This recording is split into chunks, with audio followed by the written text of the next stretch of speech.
Censorship of horror comics. During the golden age of comics in the early 1950s, EC Comics was at the forefront of a revolution in storytelling, not with superheroes, but with horror. Among their most infamous titles was The Haunt of Fear, which debuted in 1950 and quickly became notorious for its chilling tales and gruesome artwork. The comic was hosted by the Old Witch, a cackling, ghoulish character who introduced each story with a wicked sense of humor and a penchant for puns. These stories were set around Halloween or involved macabre themes, drawing readers into a world where the supernatural was real and justice was often served in the most ironic, gruesome ways.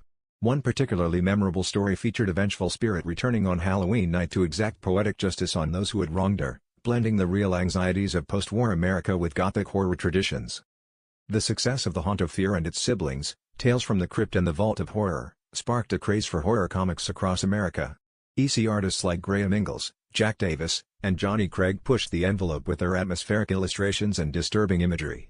The Old Witch herself became a pop culture icon, her image gracing covers and merchandise, and her voice echoing in the nightmares of young readers.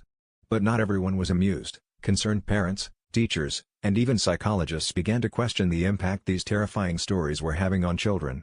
The comic's graphic depictions of murder, monsters, and madness were blamed for juvenile delinquency and moral decay, with The Haunt of Fear often cited as one of the worst offenders. The controversy reached its peak in 1954 when Drive Frederick Wortham published his infamous book Seduction of the Innocent, which argued that horror comics were corrupting the youth. This led to a Senate subcommittee hearing on juvenile delinquency, where EC publisher William Gaines was grilled about the content of his comics. During one tense exchange, Gaines was asked whether he considered a particularly gruesome Haunt of Fear cover, featuring a severed head, to be in good taste. His stumbling response became a touchstone for the anti-comics movement. The public outcry resulted in the creation of the Comics Code Authority, a self-censorship board that effectively banned the kind of horror stories that had made The Haunt of Fear famous, and The Old Witch was silenced as EC Comics was forced to cancel its horror titles.